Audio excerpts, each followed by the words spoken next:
अस्सलाम वालेकुम। सऊदी अरब में काम करने वाले तमाम गैर मुल्की भाइयों के लिए, ख़ास तौर पर जो पाकिस्तान, इंडिया, बांग्लादेश, नेपाल या फिलिपाइन से हैं, ये मालूमात बहुत अहम होने वाली हैं। तो सऊदी अरब में काम के दौरान वो कौन से 3 सबसे बड़े मसाइल हैं जिनका सामना तकरीबन हर किसी को करना पड़ता है? चलें, आज हम इन्हीं पर बात करते हैं और देखते हैं कि इनका हल क्या है। सबसे पहला और सच पूछें तो सबसे आम मसला वो है कफील के साथ, यानी आपके स्पॉन्सर के साथ जो मुश्किलात पेश आती हैं। ये एक ऐसी चीज़ है जिससे बहुत से लोग गुजरते हैं। अब ये मसाइल किस तरह के होते हैं? हो सकता है कफील आपके साथ ताउन ना कर रहा हो, या वक्त पर इकामा रिन्यू ना करवा रहा हो, जिससे आप गैर कानूनी हो सकते हैं।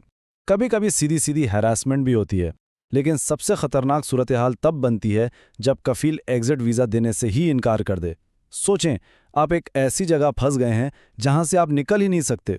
ये बहुत ज़्यादा ज़हनी दबाव वाली बात है। तो फिर ऐसे में क्या किया जाए? देखें, सबसे पहला और बेहतरीन तरीका तो यही है कि आप अपने कफील से बात करके मामला सुलझाने की कोशिश करें। लेकिन अगर बातचीत से कोई हल ना निकले तो हिम्मत नहीं हारनी है। ये याद रखें कि कानून आपके साथ है। आप कानूनी तौर पर अपनी शिकायत दर्ज करवा सकते हैं। अच्छा, कफील के मसले के बाद जो दूसरी बड़ी मुश्किल आती है वो है खुरूज वाउदा, यानी छुट्टी का वीज़ा लगवाना। ये भी एक ऐसा मामला है जहां बहुत से लोग फंस जाते हैं। तो ये खुरूज औदा है क्या? सीधे लफ्ज़ों में ये एक टेम्परेरी वीज़ा है। ये आपको इजाज़त देता है कि आप अपने कॉन्ट्रैक्ट के दौरान सऊदी अरब से छुट्टी पर जैसे अपने घर जा सकें और फिर वापस आ सकें।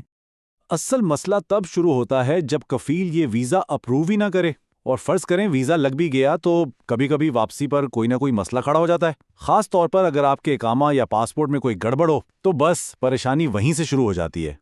तो इस सारी झंझट से बचने का एक ही तरीका है। छुट्टी का वीज़ा लगवाने से पहले ये 3 चीज़ें लाजमी चेक कर लें। पहला, क्या आपका इकामा वैलिड है? दूसरा, आपका पासपोर्ट तो एक्सपायर नहीं हो रहा? और तीसरा, क्या आपकी वापसी की तारीख पक्की है? ये 3 छोटी सी चीज़ें आपको बाद में एक बहुत बड़ी मुसीबत से बचा सकती हैं। अच्छा, अब हम अपने आखिरी मसले पर जाने वाले हैं, लेकिन उससे पहले एक बहुत ज़रूरी बात समझ लें। खुरूज वऊदा और खुरूज निहाई में फ़र्क क्या है? देखें, खुरूज वऊदा छुट्टी के लिए है, आप जाते हैं और वापस आ जाते हैं।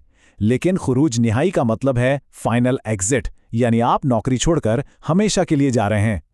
चलें जी, अब बात करते हैं हमारे तीसरे और आखिरी अहम तरीन मसले की, खुरूज निहाई यानी फाइनल एग्जिट का वीज़ा। ये वीज़ा उन लोगों के लिए है जो अपनी नौकरी ख़त्म करके अपने मुल्क हमेशा के लिए वापस जाना चाहते हैं। ये एक पक्का कदम है। एक बार आप चले गए तो इसी वीज़े पर वापसी मुमकिन नहीं। लेकिन मसला यहाँ भी आ सकता है। अक्सर क्या होता है कि कफील फाइनल एग्जिट लगाने में देर करता है या जानबूझकर रोक लेता है।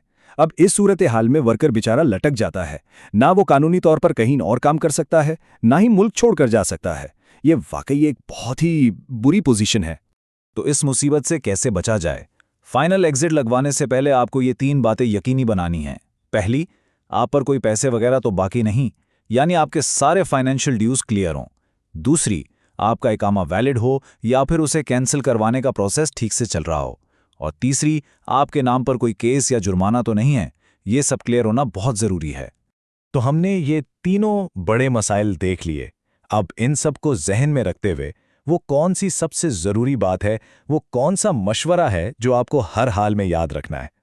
ये 3 बातें आपकी सबसे बड़ी ताकत हैं। नंबर 1, अपने डॉक्यूमेंट्स, अपना इकामा, अपना पासपोर्ट, सब कुछ हर वक्त अप टू डेट रखें। नंबर 2, यहाँ के कानून को समझें, बाखबर रहें कि आपके हुकूक क्या हैं। और नंबर 3, और ये सबसे अहम है, जैसे ही कोई मसला आए उसे फ़ौरन हल करें, उसे टालें मत, क्योंकि छोटा मसला ही बाद में बड़ा बन जाता है। देखें, ये सारी मालूमात आपको ताकत देने के लिए है, तो आखिर में बस खुद से ये सवाल कीजिए, क्या आप अपने हुकूक की हिफाजत के लिए तैयार हैं? याद रखिए, बाखबर रहना और सही वक्त पर कदम उठाना, यही आपकी सबसे बड़ी ताकत है।